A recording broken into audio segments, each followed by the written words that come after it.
এই ছেলেটি একজন কম্পিউটার ইঞ্জিনিয়ার। ছদ্মবেশে কোটিপতির বাসায় কেন কাজের ছেলে হিসাবে ঢুকলেন তা জানলে সত্যি আপনারা অবাক হবেন। ভিডিওটি শেষ পর্যন্ত দেখতে থাকুন। এই চাকরের বাচ্চা, দেখে কাজ করবি না? তুই আমার শরীরে টাচ করলি কেন? ভাইয়া, এখন কিন্তু রাগে আমার শরীর জ্বলে যাচ্ছে। এই বেয়াদব, এই সাবধানে কাজ করবি না? সাহেব, আমি তো ইচ্ছা করে ছোট ম্যাডামের পায়ে হাত দেই নাই। এটা মুছতে যাইয়া ভুলে ম্যাডামের পায়ে হাত লেগে গেছে। আমার ভুল হয়ে গেছে সাহেব, আমার ক্ষমা করে দেন। এই চুপ কর, মিথ্যা কথা বলবি না। তুই যে ইচ্ছে করে আমার পায়ে হাত লাগিয়েছিস সেটা আমি ভালো করেই বুঝতে পেরেছি। এমনিতেই আমার মাথাটা গরম হয়ে আছে। সকাল থেকে আমি ট্রাই করতেছি, অঙ্কটা কিছুতেই মিলাতে পারছি না। কালকে আমার পরীক্ষা। ম্যাডাম, কি অঙ্ক দেখি? আমি আপনার অঙ্কটা মিলাই দেই। কি বললি তুই? তুই এই অঙ্ক আমাকে মিলিয়ে দিবি? তুই কি করে মিলাবি? তুই তো আমাদের বাসার চাকর, অশিক্ষিত। আমি সকাল থেকে ট্রাই করতেছি, আমি পারতেছি না, আর তুই বলছিস তুই মিলিয়ে দিবি? ভাইয়া, চাকরটা এইসব কি বলে? সজীব, কি বলতেছো তুমি? এই অঙ্কটা তুমি করে দিবা মানে? তুমি কিভাবে করে দিবা? তুমি তো অশিক্ষিত, পড়ালেখা জানো না। আমার বোন নাকি সকাল থেকে ট্রাই করতেছে, অঙ্কটা মিলাইতে পারতেছে না, আর তুমি বলতেছো তুমি মিলাই দিবা? সাহেব, আমি এই অঙ্কটা মিলাইতে পারবো। ম্যাডাম, আপনি দেন, আমার কাছে দেন, আমি মিলাই দিই।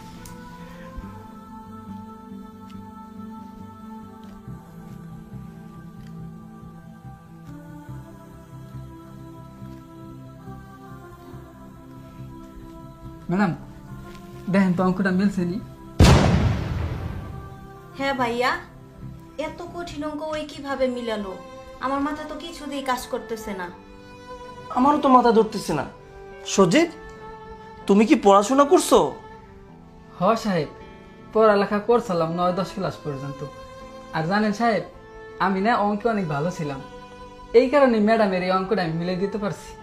দেখেছিস বোন, পোশাক দেখে কাউকে বিচার করতে নেই। কার ভিতরে কি মাথা লুকিয়ে আছে একমাত্র আল্লাহই জানে।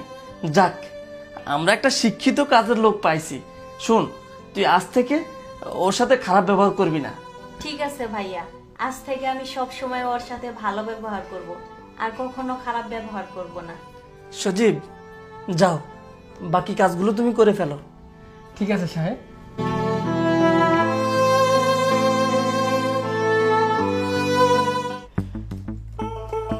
ধ্যাত, এই কাজটা হচ্ছে না কেন? এদিকে মাথাটাও খুব ধরেছে। এই সজীব, সজীব, আমার জন্য 1 কাপ কফি নিয়ে আয় তো। এই কাজটা যদি না করতে পারি তাহলে আমি বসকে কি জবাব দিব? ম্যাডাম, এই নেন আপনার কফি। দে। ম্যাডাম, কোনো সমস্যা? আরে হ্যাঁ, সমস্যা। তুই বুঝবি না, যা তো এখান থেকে। ম্যাডাম, কোনো সমস্যা হলে আমার কোন? আরে বললাম তো যে তুই বুঝবি না, যা। এমনিতে আমার মাথাটা অনেক গরম আছে, যা, আর ডিস্টার্ব করিস না। ম্যাডাম, আপনি মনে হয় অনেক চিন্তিত। ল্যাপটপে কিছু হয়েছে? আমি ল্যাপটপে বুঝি। আপনি দেন, কোনো সমস্যা হলে আমি ঠিক করে দিতেছি।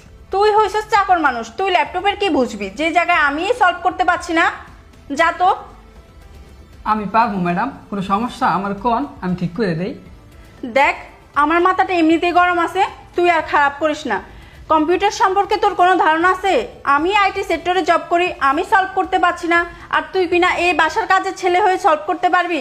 মেজাজটা আর খারাপ করিস না, এখান থেকে যা, আমার অনেক কাজ আছে। ম্যাডাম, কি রে বোন, চিল্লাপাল্লা করস কে? দেখো না ভাইয়া, আমি না এই কাজটা কিছুতেই সলভ করতে পারছি না, আর সজীব বলতেছে ওনাকে এই কাজটা সলভ করতে পারবি। সজীব, কি বলো তুমি? তুমি তো কম্পিউটার সম্পর্কে তোমার কোনো আইডিয়া নাই। কম্পিউটার সম্পর্কে একমাত্র যারা কম্পিউটার ইঞ্জিনিয়ার তারাই পারবে। তুমি বাসার কাজের ছেলে, তুমি ওর সাথে কেন তর্ক করতেছো? দেখো না ভাইয়া, এতক্ষণ ধরে তো আমি ওকে এটাই বুঝাইতে চাইতেছি, কিন্তু ও তো বুঝতেছে না। সজীব, তুমি কম্পিউটার সম্পর্কে কিছুই পারবে না, তুমি এখান থেকে চলে যাও। সাহেব, আমার একটু দিয়ে দেখেন, আমি পারবো।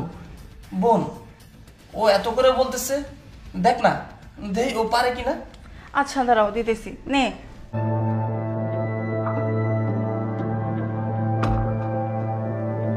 এনেন ম্যাডাম, আপনার সমস্যার সমাধান হয়ে গেছে। আরে ভাইয়া, ও তো সত্যি এই সমস্যাটা সমাধান করে দিয়েছে। আমি আজ 5 বছর ধরে আইটি সেক্টরে কাজ করি, আর আমি পারলাম না এই সমস্যাটা সলভ করতে। সজীব, তুই সত্য করে বল, তুই কে? সাহেব কি কইতাছেন? আমি কে? আমি তো আপনাকে বাড়ির কামের পোলা, আমি সজীব। হ্যাঁ আমি জানি তুই তো সজীব, কিন্তু আমাকে একটা কথা বলতো, তুই এগুলা কিভাবে করতে পারলি? একটু আগে তানহার এত কঠিন একটা অঙ্ককে তুই সমাধান করে দিলি, এখন আবার কম্পিউটারের কাজটা সমাধান করে দিলি। একটা কাজের ছেলে তো এতগুলো জানতে পারে না, একটা কাজের ছেলে এগুলো সমাধান করতে পারে না। বল তুই কে, বল। স্যার আমি একজন কম্পিউটার ইঞ্জিনিয়ার। জানেন স্যার, আমার বাবা অনেক কষ্ট করে আমাকে লেখাপড়া শিখিয়েছে। আমার বাবা একজন সামান্য রিক্সা চালক। আমার বাবা সারাদিন রিক্সা চালিয়ে মাথার ঘাম পায়ে ফেলে আমাকে আজকে ইঞ্জিনিয়ার বানিয়েছে, কিন্তু তার প্রতিদান হিসেবে আমি তাকে কিছুই দিতে পারিনি। জানেন স্যার, আমার কপালটা এতই খারাপ, কোথাও একটা চাকরি পাইনি। অনেক বড় বড় কোম্পানিতে ইন্টারভিউ দিয়েছি, কিন্তু ইন্টারভিউ দিলে কি হবে স্যার? ইন্টারভিউ দেওয়ার পরে তারা বলতো 10 লাখ টাকা লাগবে, 15 লাখ টাকা লাগবে, কিন্তু আমার বাবার তো এত টাকা ছিল না। আমার বাবা রিক্সা চালাইয়া প্রতিদিন 200-300 টাকা ইনকাম করতো, আর সেটা দিয়ে আমার পড়ালেখার খরচ, আমাদের পরিবারের খরচ, সেটা চালাতেই হিমশিম খেয়ে যেত। আমার বাবার তো সামর্থ্য ছিল না আমাকে 10 লাখ 15 লাখ টাকা ঘুষ দিয়ে একটা চাকরি নিয়ে দিবে। আর আমার থেকে যারা রেজাল্ট খারাপ করতো তাদের ঠিকই চাকরি হতো, কারণ তাদের বাবার টাকা ছিল, তাদের মামু খালু ছিল। আর আপনি তো জানেনই স্যার, এই সমাজে যাদের মামু খালু নেই, যাদের টাকা পয়সা নেই, তাদের চাকরি হয় না। তাই আমি সিদ্ধান্ত নিয়েছিলাম চাকরির পিছনে আর ছুটবো না। এই চাকরির পিছনে ছুটতে ছুটতে এই শহরে অনেক জুতা ক্ষয় করে ফেলেছি। এই জন্য সিদ্ধান্ত নিয়েছি যে যেভাবে সৎভাবে টাকা উপার্জন করা যায় সেই কাজই করব। আর এই জন্যই আমি আপনাদের বাসায় কাজের ছেলে হয়ে এসেছি। আপনাদেরকে কখনো বুঝতে দেইনি যে আমি একজন শিক্ষিত ছেলে, আমি কম্পিউটার ইঞ্জিনিয়ার। সত্যি ভাই, তোর কথাগুলো শুনে না আমার কেমন জানি শরীরটা শিহরিত হয়ে গেছে।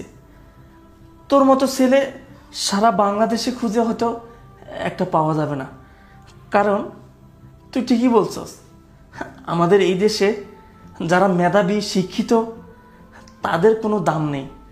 যারা অশিক্ষিত, যাদের পড়াশোনা বেশি নেই, মেধা কম, তারা ঠিকই চাকরি পেয়ে যায়, কারণ তাদের মামু খালু আছে, তাদের টাকা পয়সার অভাব নাই। ভাই, তুই আজ থেকে আমার বাসার কাজের ছেলে না, আজ থেকে তুই আমার কোম্পানির ম্যানেজিং ডিরেক্টর হিসাবে জব করবি। কি বলতেছেন সাহেব? আমার তো বিশ্বাসই হচ্ছে না। আজ থেকে আমি আপনাদের কোম্পানিতে ম্যানেজিং ডিরেক্টর হিসেবে কাজ করব? হ্যাঁ, আমি যা বলছি তাই। আরে শুধু আমার কোম্পানির ম্যানেজিং ডিরেক্টর না, তুই আজ থেকে আমার ছোট ভাই, আর ওরা ওরা তোমার ছোট বোন। তুমি তো জানোই আমার বাবা নেই, আমার মা নেই, ওরাই আমার আদরের ছোট বোন, ওরাই আমার সব কিছু। আচ্ছা চলো। আসলেই পোশাক আশাক দেখে কাউকে বিচার করতে নেই। এরকম সজীবের মতো অনেক ছেলে আছে পড়াশোনা জানার পরেও ভালো একটা চাকরি পায় না। ভিডিওটি ভালো লাগলে সবাই শেয়ার করে ছড়িয়ে দিন।